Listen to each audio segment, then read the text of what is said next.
पुराने जमाने की बात है। किसी गांव में एक बुढ़िया रहती थी। उसने अपनी जमीन का एक हिस्सा बेच दिया और जो धन मिला उससे अपने लिए सोने की चूड़ियां बना ली। उसने बड़ी खुशी से चूड़ियां पहनी और सड़क पर अभिमान के साथ घूमने लगी। लेकिन वह बहुत निराश हुई क्योंकि गांव में किसी ने भी उसकी चूड़ियों पर ध्यान नहीं दिया।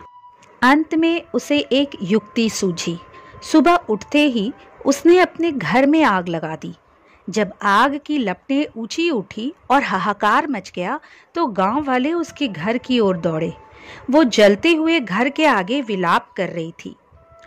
भयभीत गांव वालों के मुंह के सामने वो चूड़ियां खनकाकर जोर जोर से रो रो कर हाथ पीट रही थी, जिससे आग की रोशनी में चूड़ियां चमके।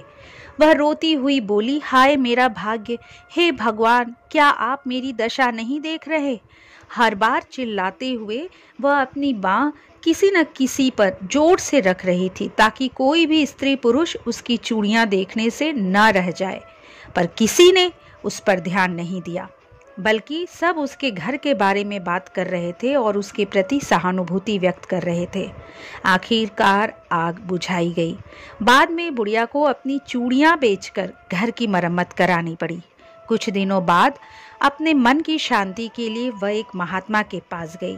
उसने महात्मा को सारी बात कह सुनाई। महात्मा ने मुस्कुराते हुए कहा, तुम मिथ्याभिमान में पड़ी हुई हो।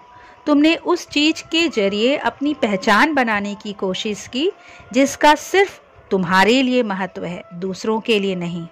दूसरों के हित में काम करो, तभी लोग तुम्हारा नाम लेंगे। अपनी अच्छाइयों का विस्तार और कमियों को दूर करने का लगातार प्रयास हमें करते रहना चाहिए।